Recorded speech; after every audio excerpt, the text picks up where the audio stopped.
Hello there, assalamu alaikum. This is Kob once again before you. I hope you're doing it. I'm also fantastic by the mercy of Almighty. And today I'm going to share with you a really amazing structure that you have to know if you would like to improve every day your English. So every day you can learn a structure to improve your English. It is very important. Do know I try to learn every day also like you. That is the thing I'm going to share with you.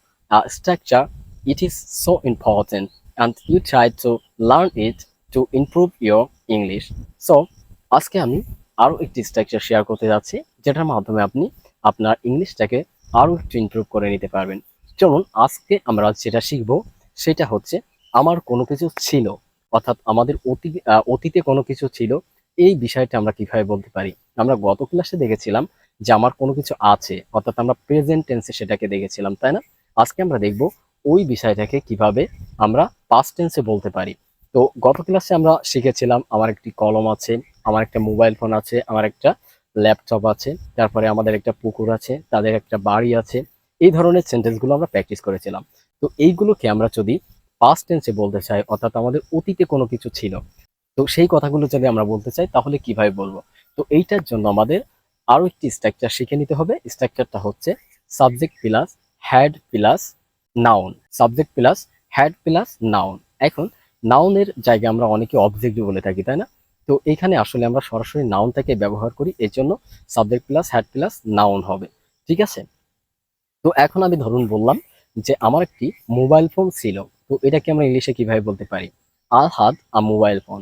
এখন দেখুন আমরা subject হিসাবে আইটাকে নিয়েছি এবং আমাদের structure অনুযায়ী আমরা verb হিসাবে হ্যাডটাকে নিয়েছি, তাই না? এরপরে আমরা নাউন হিসাবে এখানে কোনটাকে ইন্ডিকেট করেছি?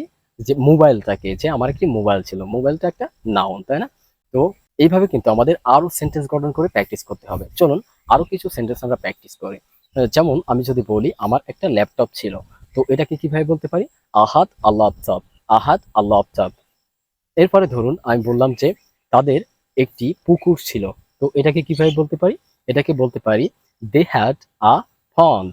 দে হ্যাড আ পন্ড। এরপরে ধরুন বললাম যে আমার বন্ধুর একটা বাইক ছিল, তো এটাকে কিভাবে বলতে পারি?